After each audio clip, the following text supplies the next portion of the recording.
Hello, ladies and gentlemen. Greetings from Jakarta, Indonesia. Welcome to Prakerja session at Financial Inclusion Week 2024.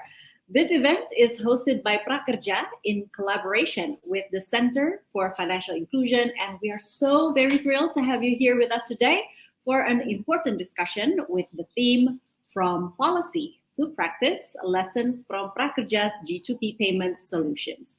A little bit of background here. Prakerja is Indonesia's first government program with end-to-end digital implementation and recipient-centric G2P payment mechanism or G2P 3.0. Prakerja provides beneficiaries with flexible payment options through partnerships with banks and e-wallet providers.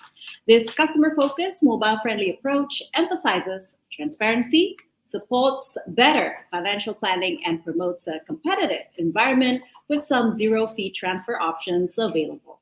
Ladies and gentlemen, we have 60 minutes in total. We welcome questions from you, and we'll try to answer as many as possible if time permits after presentations and panel discussions. Also, please note that this session is being recorded and live streamed. We encourage you to share your thoughts and insights on social media using the hashtag FIW2024. My name is Puri Anindita, so very thrilled to be your moderator and host for tonight, Jakarta time. Kicking off our session, it is my honor to invite Ms. Demi Puspa Purbasari. She is the Executive Director of Program Management Office Kartu Prakerja, or Prakerja for short, to deliver her opening remarks. Ms. Deni, welcome. I hand over the session to you. Thank you, Corey. Ladies and gentlemen, esteemed panelists and honored guests, it's a privilege to speak at Financial Inclusion Week. Launched by President Joko Widodo, the Prakerja program is a flagship initiative that has reached 18.9 million people over 5 years, providing essential training to adapt to the changing job market and supporting the unemployed. How does Prakerja work? Every participant receives training credits that they can use to purchase courses within our ecosystem. Upon completing their training, they receive cash incentives directly in their bank or e-wallet accounts. These incentives are crucial for encouraging course completion and help cover indirect costs such as internet and transportation. However, the true value of Prakerja lies not in the cash incentives, but in the training and skills it imparts. We don't just hand out fish, we teach people how to fish, fostering self-reliance. When Prakerja initially launched, the pandemic struck, forcing us to swiftly adapt. The program transformed into a safety trampoline, not only catching individuals, but also propelling them forward with new skills. During this challenging period, Prakerja served a dual role as both a solution to job market challenges and a form of social protection. Now, Prakerja has refocused on its core mission and continues to be a vital component of Indonesia's government training initiatives. Studies have shown many positive outcomes of Prakerja, ranging from improved employability and entrepreneurship to increases in income, digital literacy, the habit of learning, and financial inclusion. Before Prakerja, government cash aid was channeled through state-owned banks, or even worse, recipients had to queue at local offices to collect their cash. Opening an account required a bank visit or for a bank staff to visit villages. You can imagine the logistical cost of these processes for a country with 17,000 islands.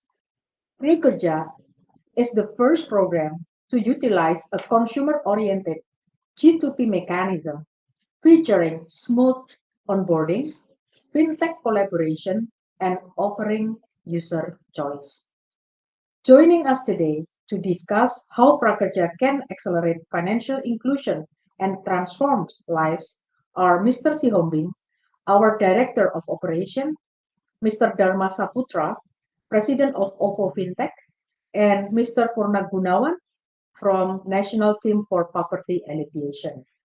I hope today's discussions inspire us and ignite genuine collaboration to build a more inclusive, resilient, and thriving society. Thank you.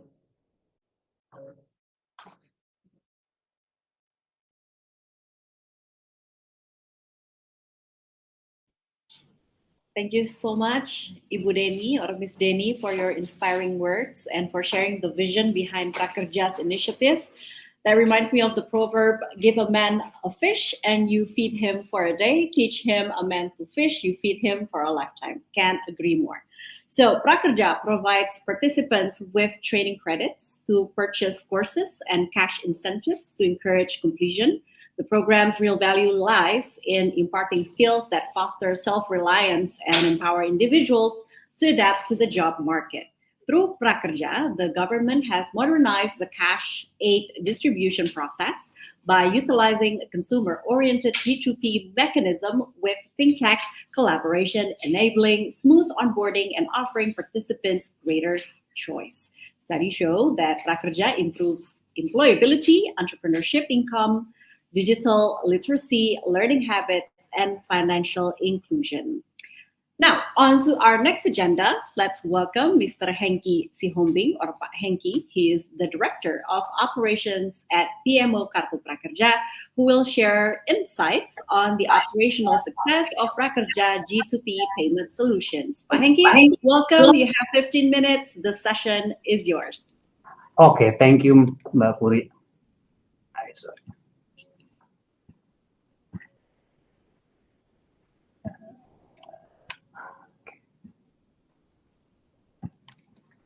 Yeah, good afternoon, everyone. Let me share to more detail about the Kartu Prakerja. Previously, Miss Deni already explained what is Kartu Prakerja.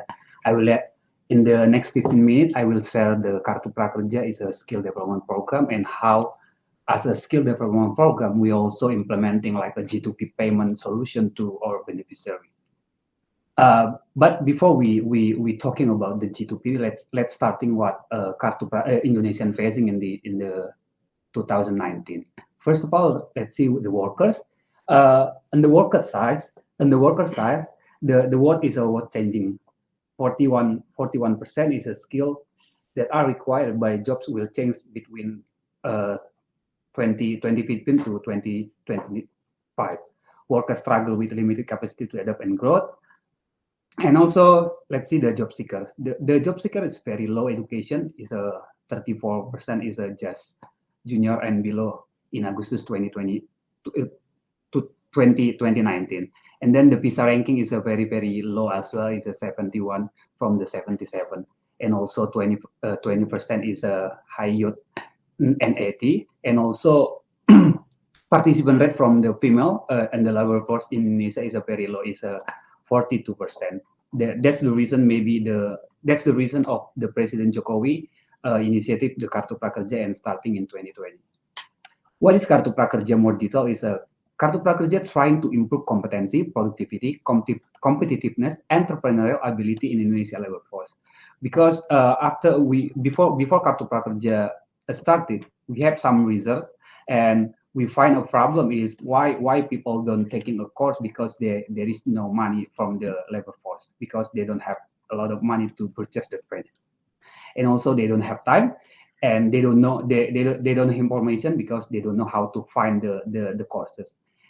Based on those three problems, Prakerja trying to give a solution for the problem. If their problem is the solution, the money, Prakerja trying to give a training credit through scholarship and Kasupan and after completion. And also the problem is no time. Prakerja trying to give a training is a very short, so they can take it because they no time, and also flexible. And also the big things is online because they can take a training from anywhere.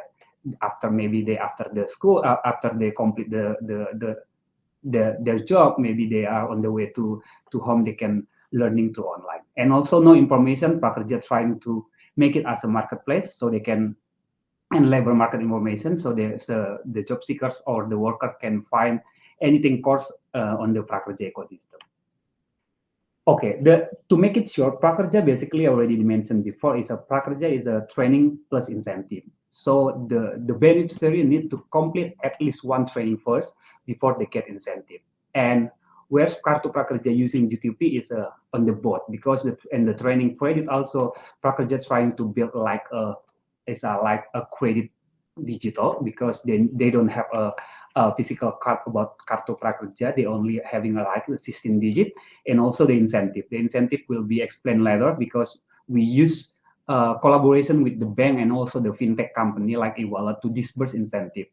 Basically, Kartu Prakerja is a larger skill development program, and everyone can register. This is on-demand program, because if you need to upgrading your skill, you just going to www.prakerja.go.id, because there is online 24/7. You can access and register your account, and then we will be doing a batching to selected participant. What is target the Kartu Prakerja? The target basically all the workers. If you need to upgrading your skill to reskilling, because the worker also need to upgrade their skill to make it relevant to increase their ability. So when they have to compete from the new workers, and then the job seekers, because when you graduate from the school, you need some practical courses, practical skill to apply, and you have more competitiveness compared to another job seekers. And also the entrepreneur, because maybe you can having a side job after you fully job, after the full-time job, like 9-8 hours, you can having a micro or small entrepreneur, like selling something. And the eligibility requirement is because this program Kartu Prakerja, so only Indonesian citizen. The age is for 18 to 64, and basically we have some criteria, some grouping cannot be as a beneficiary, like a civil servant, like a police and military personnel, and some legislative council, and etc. And the must requiring is, if you still on the school and higher education formal, you cannot apply to Kartu Prakerja. You need to finish your formal education first. After that, you can apply and to be a beneficiary Prakerja. Okay, since 2020, Prakerja starting on the COVID mode, because Kartu Prakerja is launched just on the COVID day. So the program is changed, because to be a semi-assistant program, semi-assistant scheme in the 2020 until 2022. The program is fully online, because we cannot doing offline training at that COVID mode. And the training credit is we reduce, and we make it big on the incentive, because at that time people cannot do mobility and etc. So and also we do incentive for survey, because we need to monitoring the impact after they complete the training. That's why the participant in the COVID mode is very, very big, which is 60.4 million. And also since 2023, we starting the normal scheme. Normal scheme means the original idea of Kartu Prakerja. So the training is online and offline, and also we increase the training allowance for credit, because the training is more bigger, long time to learn, and also because we have offline training. So because offline training, maybe the cost is very, very bigger compared to online, and also we reduce of the cash incentive, because because we are focused on the skill development program. And since 2023 until now, we are already having a participant for normal scheme is at 2.5 million people. Here to go. Prakerja since 2020 until now is already serving all Indonesia, all the province, which is 38 province in Indonesia, and we cover all the city and region in Indonesia. We have all beneficiary, all the city on the region, and we are already having a beneficiary like 18.98 million people.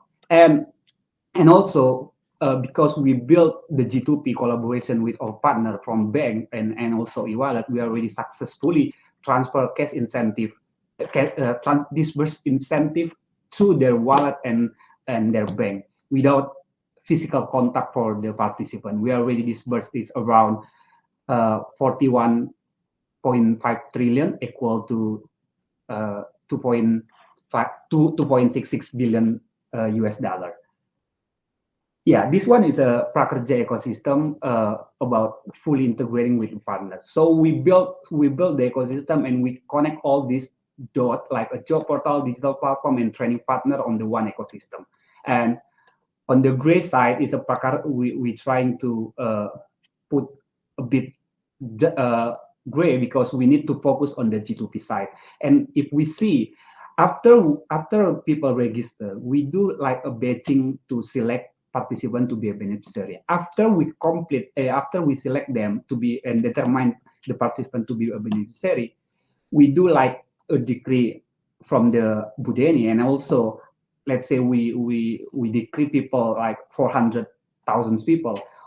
Each participant is we asking money from the Minister of Finance. So the Minister of Finance will transfer money and drop that money for each participant to Bank BNI. Bank BNI we select as a bank to manage the funding program and to manage the virtual account for each participant.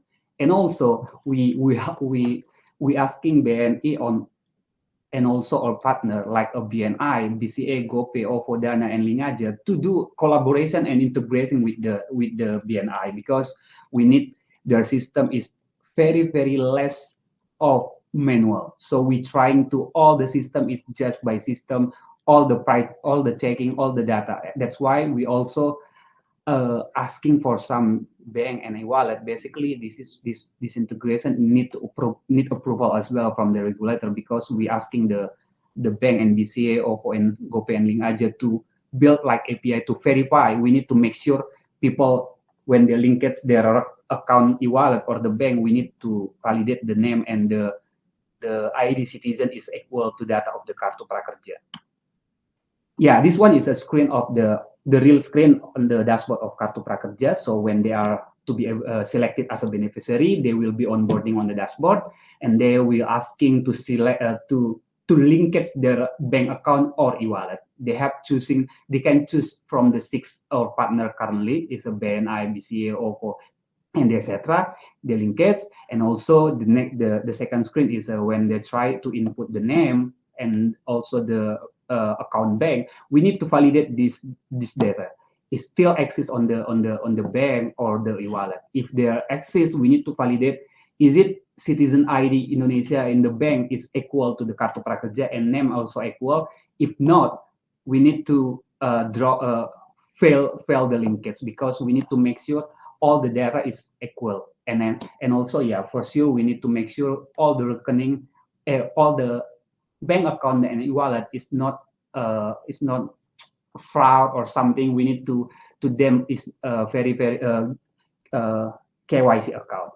After the success linkage, yeah, they will be going to the main page of dashboard. They will the dashboard will be show how much the credit allowance or credit training for the participant can use, and also they can see the 16-digit number of Kartu Prakerja. They can use that number to transact on the digital platform or partner.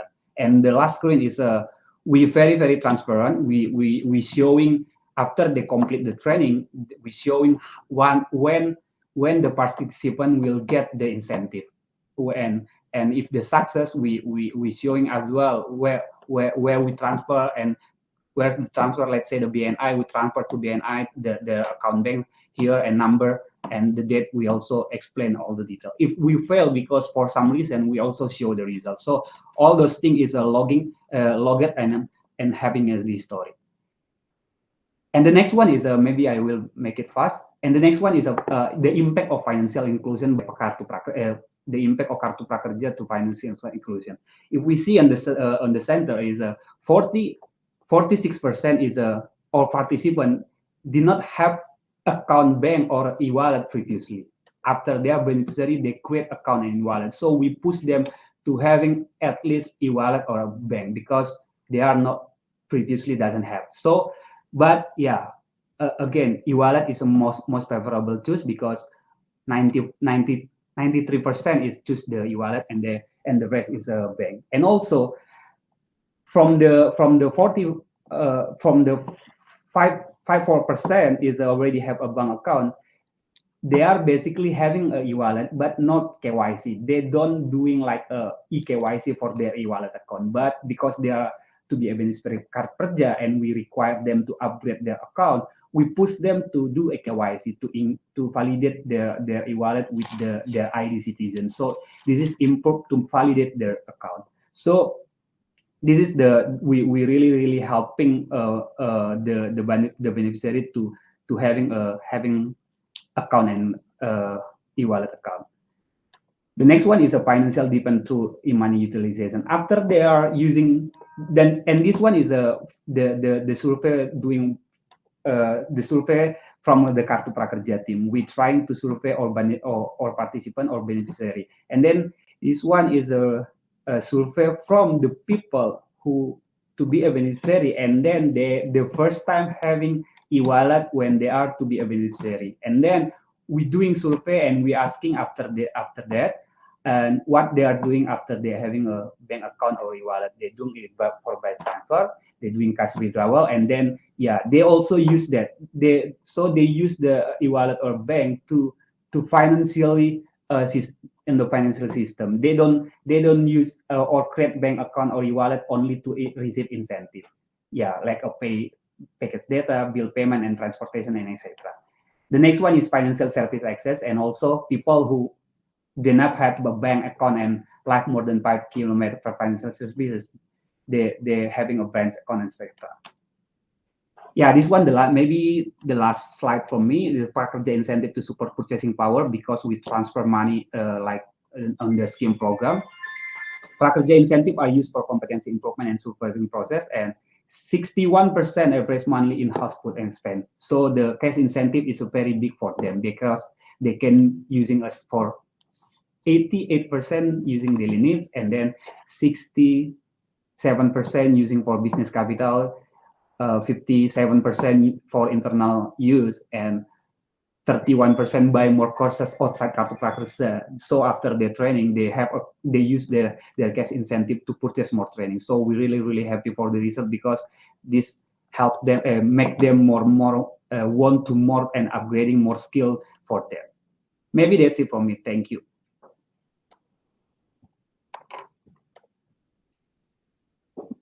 Mbak Buria.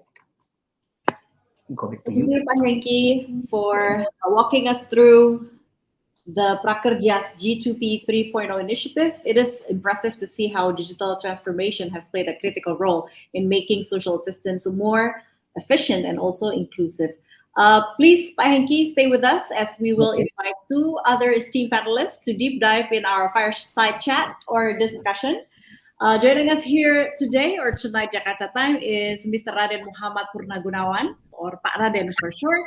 He is the head of the Economic Capacity and Improvement Policy Team from PNP2K, or Indonesia's National Team for the Acceleration of Poverty Reduction Secretariat. Welcome, Pak Raden. Happy to have you here today. And also it is our pleasure to have Mr. Karania Dharma Saputra, or Pak Kar for short. He is the president of OVO, one of Prakerja's payment partner.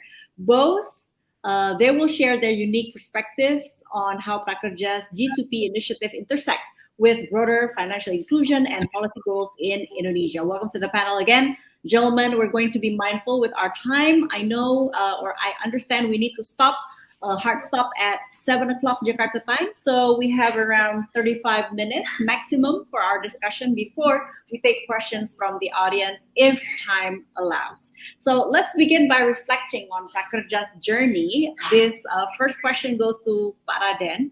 What steps do you think can be taken to build stronger public-private partnership to improve the delivery and effectiveness of G2P program like Prakerja? The floor is yours. Okay, thank you, Mbak Puri. Before I answer your questions, I would like to thank Prakerja's PMO for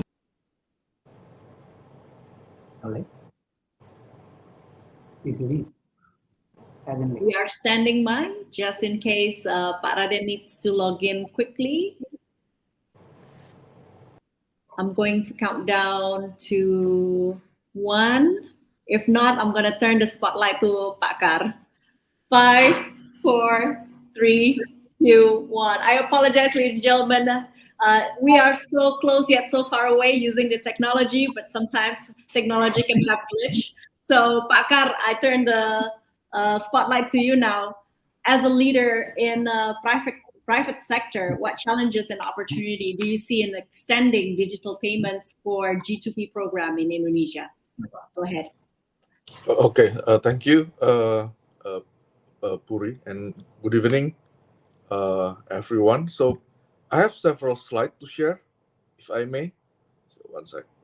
Of course, go ahead. Plenty of time still. Okay, we're gonna help you But also from the team. Yeah. yeah, but I cannot share the screen. Oh, Okay, somebody will make you the co-host or the host, so you'll be able to share the slides as you answer the question. This is exciting. Okay, so maybe I just go verbally and then let me know if I can start sharing my screen. Go ahead. So Yes. first, yeah, I think in my opinion, right? So OVO was involved since the beginning with Pak Hengki, Bu Denny, and the team, right? So I repeatedly saying this in many public forum. So in my view and according to my experience, right? So Prakerja, I think, is one of the most innovative and I think the most successful and most important initiative in the G2P areas in Indonesia. So why I'm saying so, right? So I think for two reasons. So first, I think this is the first G2P initiative involving in a such significant way the private sectors, right? And not involving, but also leveraging all the resources and all the strength owned by the tech companies in Indonesia. So with this public-private partnership that is, I think, really unique, and I think we need to admit that this is really brilliant, right? So we were able to to launch this initiative in such a short time. So at that time, we recalled that our president gave instruction to Budeni and team during the COVID, right? To expand the function of the Prakerja, not beyond the initial role that was designed to this program, i.e., to deliver and disburse the semi social aid fund to the society, contactless, because at that time we are still in the pandemic period. So I believe that because the Prakerja adopted this public-private partnership, right? So Prakerja did not, tend to build everything from the scratch, but rather build, a centralized platform only to receive the registration and to validate the participants of this program in the supply and the demand side, and then allowing multiple private tech companies to help this program, to connect to this centralized platform controlled by government. So that is why, and then all of a sudden, because of course the in the financial area, in the payment area, tech companies like OVO, GoPay, Dana, Link Aja, etc., has already a mature technology and a quite big user base. So this public-private partnership allowing Prakerja to not to launch in a very short time, but also to in a very short run to reach, a very significant segment of the society with a mature technology end to end. So I think that's the why this G2P initiative is a really innovative and really a breakthrough in our digital economic history in Indonesia. And number two, I think we need also to admit that when we did social aid funds disbursement manually, right? So in Indonesia, I think this is a long time issue. So we always had issues how we can distribute the social aid fund to a really segment that are correctly aimed by the program. And then secondly, there is a really serious intermediary issues, right? Always haunting this program. Corruption is there, right? The inefficiency is there. So using technology, I think based in our experience, Prakerja has been super successful to address this inefficiency caused by the intermediary issues. So for instance, I think this is the first time in Indonesia, so every single eligible participants can, register by themselves without any intermediaries, directly register themselves via the Prakerja platform. Initially, when let's say there is a potential youngsters in very remote area in Indonesia, they cannot register by themselves, right? Usually they need to be registered via several intermediaries, maybe the head of villages, right, the Pak Camat, and etc. And that create a distortion. So for instance, because Pak Lurah or the head of village has their own relatives, so instead of registering, this very person who are eligible to receive the, this Prakerja fund, instead they are registering, maybe their own relative or family members.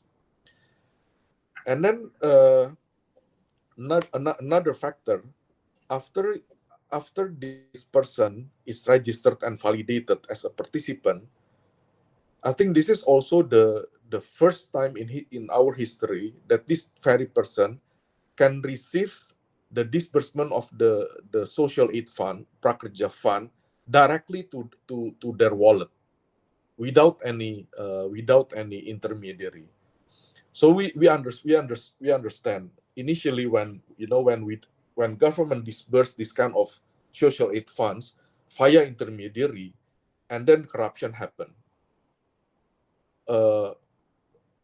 Our data showed that I think the success rate of the disbursement is almost 100%, and when government want to disburse, let's say the incentive fund, if I'm not mistaken, is around 550,000 ya, Mas Hengki ya, per stage, and that very number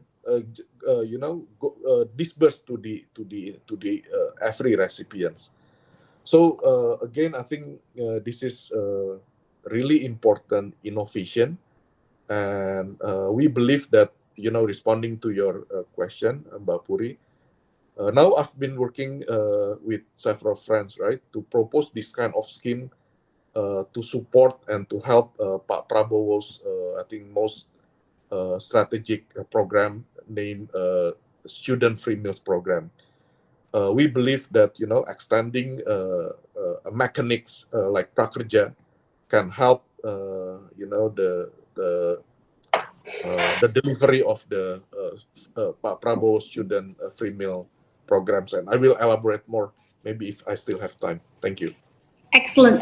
Thank you so much, Pakar. And also, we have opened an access for you to later on explain with slides. Hopefully, that will work out well. And just a little bit of background, ladies and gentlemen. Indonesia's President-elect Pak Prabowo Subianto has nutritious food for children program, and the further question would be how can digital payments for G2P tap into that? But Pak Kar will elaborate later. And welcome back, Pak Raden. Thank you so much. Yes. Okay. And I'm going to repeat my first question, and feel free to use slides or visuals if necessary. What steps can be taken to build stronger public-private partnership to improve the delivery and effectiveness of G2P programs like Prakerja? Go ahead. Okay, thank you, and sorry for the disturbance. So back to your questions. Based on our experience, to build a stronger and more efficient and sustainable public-private partnership, we must have at least three aspects. Right? First is the clear roles and responsibility. Second, continuous improvement through innovation and feedback loops. And three is shared value or business value. So let me discuss it in more details. Right. So since it is a government-initiated PPP, so the government needs to define objective, roles, and responsibility that each actor should focus on.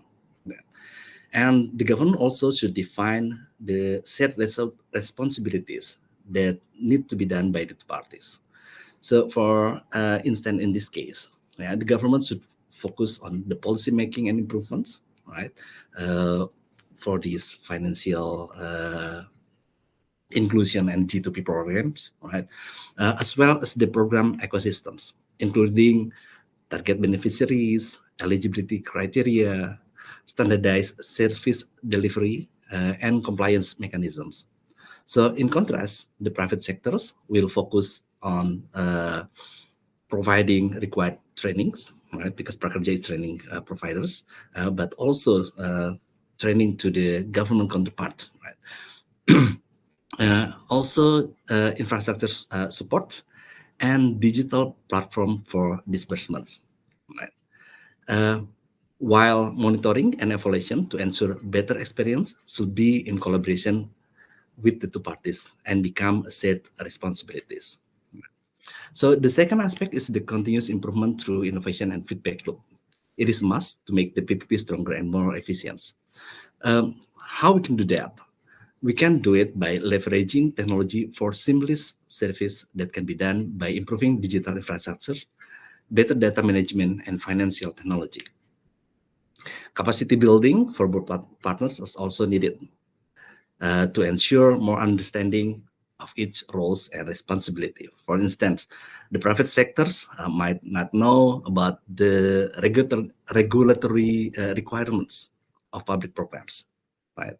And on the other side, the government also need to understand the values that the private sectors can bring to the programs. So this also includes innovative solution for improving service delivery and program implementation from existing partners or even the potential partners, right? So some small scale pilots might be necessary to test the new approach before scaling it up to a bigger scales. Right? And improving from monitoring and evaluation results, as well as feedback channel from beneficiaries and data analytics can be used as continuous input to improve program design and delivery. So I really appreciate Prakerja's PMO to engage many external parties in evaluating the Prakerja's program for further improvement of the programs. I believe the evaluation results not only benefiting the Prakerja, but also improving the effectiveness of this public-private partnership. The last but essential aspect of ensuring the PPP sustainability is that it must have a shared value or business value. Business value can be generated from financial incentives, tax benefits, or partners market expansion from engaging in programs, right? With the set value, a PPP program might also continue to exist as the goal of the programs are in line with the firm's values and goals.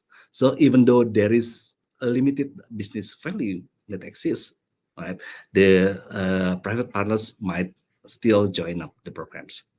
So with at least these three aspects, the stronger collaborations in public-private partnership is expected to be stronger and sustainable in the future. So that's my answer. Thank you. Thank you, Pak Raden. I'm going to pick up where we left off with Pak Karania. So yes, Indonesia's president-elect has a nutritious food for children program. Our further question is, how can digital payments for G2P tap into that? Go ahead. Okay, thank you. So maybe the admin can help me to share the screen, please. Okay, if there's any specific slide you'd like to display, let us know. We have Miss Abby here helping us out remotely. Okay, maybe after this. Okay, so Pak Prabowo's program, right, has several challenges that I believe, a system or a mechanics founded by Prakerja will offer really interesting solutions. So I identify several challenges, right? So first, of course, Indonesia has a super limited fiscal space. So the budget has been allocated next year to support this program, around 5 billion USD. The target is to feed 15 million students across the country. And then the problem is, of course, the first, similar to Prakerja, right? How we can control and mitigate the challenges of the governance and corruption. That's number one. Number two, I think we also learn a lot from when we help government to run Prakerja. I think fraud and cybersecurity challenges were very tremendous and need to address that, of course, via mature technology. And then the third challenges, even I think this is much more ambitious compared to the Prakerja, because the president-elect Prabowo has, I think, ambition that this program not only to improve the nutrition of the students, but also to empower local MSMEs, farmers, fishers, and traditional markets. And then lastly is, again, I think in terms of the scale, this program is super massive, right? Because the free meals will be distributed across the country and almost every day, 5 to 6 days a week.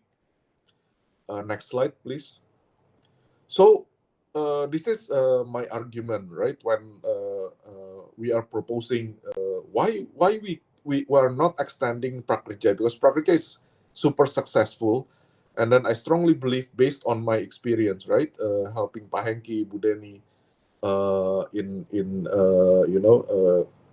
executing this program. I think at least I identify there are 5 value propositions that we can offer adopting a model, a G2P model like Prakerja. First, again, I think this is super important. The scale of program, a super ambitious program, massive, right? I think needs ready to go and mature tech, and this program can be delivered if government, maybe government, of course, will be able, right, to build end-to-end tech stacks needed to support this program. But I believe even 1 year is not sufficient to develop and to build and to have this kind of technology. So rather, I think, if again we are adopting a model like Prakerja, that allowing a private partnerships scheme, and then leveraging the tech and the digital ecosystem already owned in our private sectors ecosystem, I think that would help a lot to the success of this program. The second value proposition is, again, currently in our digital economic landscape ecosystem in Indonesia, we already have 5 million MSMEs, focusing their business on the F&B, and then at least 4 million gig workers, including the driver of the ride-hailing business. So the government will be easily, to empower these MSME and gig workers and create super concrete and super direct economic impact for them. And then the value proposition number 3 is again, our fiscal room is really limited, right? And then if so I think we need to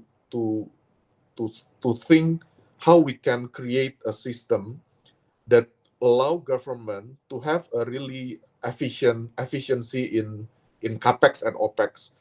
So by empowering and by leveraging the MSMEs already in our ecosystem, right? This is F&B SMEs.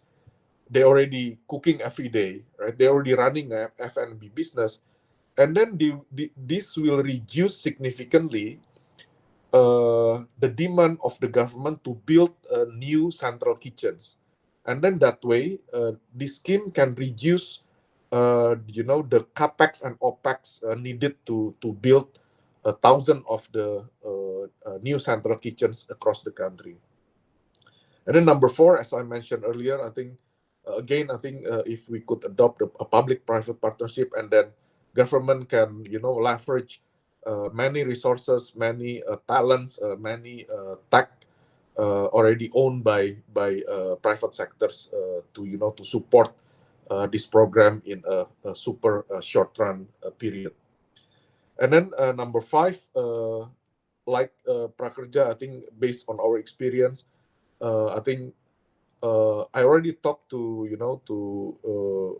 several friends leading the tech companies in Indonesia. I think they are almost all of them are willing to support this program, right? So I think we are not talking that the involvement of the tech companies is will be chasing the profit. I think we are all willing to support this program in at cost only basis gitu. Next slide, please. Pak Karadia, I'm so sorry. Oh, okay, so yeah, maybe I just stop there. Yes, I will take questions. Yeah, thank you. Yes, we have a question from the audience, and I think it's time for us to turn the spotlight to our audience. And we are so honored to have Miss Natasha Goronya. She is the managing director of Center for Financial Inclusion. Thank you so much. I can't really see your text right now, but I'm so thrilled that I have this question from you, Miss Natasha Goronya. She said, "Terima kasih everyone in Jakarta for this incredibly useful presentation. I'm wondering how are you thinking?" This question goes to Pak Hengki. How are you thinking about the impact of this program? What are some of the results you are seeing of this innovative initiative? Pak Hengki, the spotlight to you. The floor is yours. Thank you, Mbak Puri. Wait, let me say. Yeah, basically Prakerja doing some research and study, and we founding and we find the impact of the program to the beneficiary is I spotlight for point here is 25% is went from not working to working after 2 months after completion their training. So after they complete the training, 26% them is getting worker, and then and also they have some impact about increment about average annual income per person, which is almost 1 million rupiah, equal to $63 US, and also 5% went from unregistered of SMA after they are take it training about entrepreneurship in Kartu Prakerja. They are registering or their MSA to be registered, and also 2% of the participant before Kartu Prakerja, after they complete the training, they are converting from the informal workers to be a formal workers. Maybe this is the impact I can share, but for all the results of our Prakerja study, maybe who asking the previously, Natasha, can you visit the prakerja.go.id and then going to the publication page, because there is we push all the publication about our research and study about the Kartu Prakerja, so you can read all the impact from many institutions doing research about Kartu Prakerja. Hopefully that answer. Thank you. Thank you so much, Pak Hengki and Ibu Natasha or Miss Natasha. I hope you can hear us clearly and see us clearly, as we cannot see you on screen, but I hope that answers your questions. And gentlemen, we only have 10 more minutes, so I think this might be my final question to all panelists. I'd like to invite all panelists to reflect on this final question.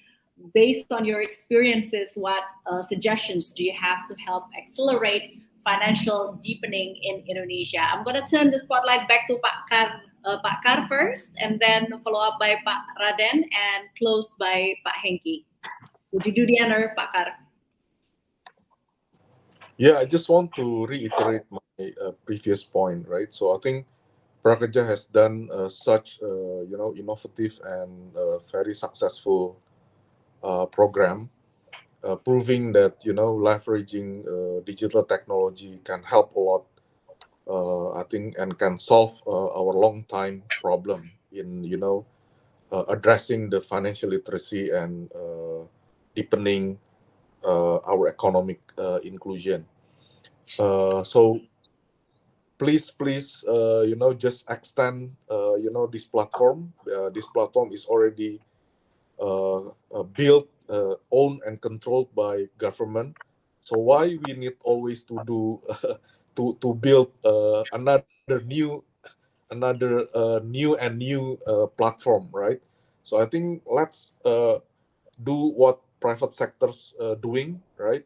So when we build a platform, we are not keep building new ones, right? But we iterate, we expand, we extend the platform to be a richer, to be a much more powerful platform. And then I do believe doing such way will extend the success of the Prakerja that we already witnessed,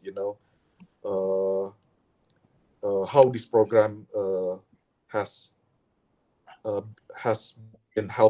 helped this country in a such significant way, even during the one of the most difficult era in our history, during the COVID pandemic era.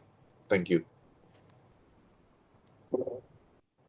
Thank you, Pak Kar. So we would like to have the POV of our government. So yeah, Pak Raden, go ahead. Okay, thank you. So Indonesia have long delivered the G2P programs, right? And only after reforming in 2017, all the reform is taking off, right? But one thing we have to also recognize is that although Prakerja has successfully scaled the G2P 3.0 at the national level, we need also to acknowledge that Kartu Prakerja beneficiaries have certain characteristics, right? Our study with the World Bank in 2021 shows that Prakerja beneficiaries are mostly younger, have better education, and more digitally and financially literate than other G2P programs recipient. So, for example, 73% of Kartu Prakerja beneficiaries use their social assistance, the money that they get from the Prakerja, for at least one other financial transactions, right? While it is only 4 to 12% of G2P beneficiaries from other social assistance programs that use their account for any financial transaction other than receiving and cashing out the program payments, right? So the deepening is not happening in the other parts of programs, right? So how can this happen, right? So definitely, increasing financial and digital literacy is a must. Yeah, we have a huge gap in digital literacy and financial literacy. Right, we do have a high financial inclusion index, but there is a huge gap in financial and digital literacy. So by increasing the financial literacy across the board, it will open up ways to access other financial services such as credit, investment, insurance, or other means that they can use. Yeah. So, and expansion of point of services, meaning more banking agents, ATM, bank branches, it will enable customer to pay in and withdraw cash, and it will increase the trust in the systems. So when so they can actually access the system whenever they want, right?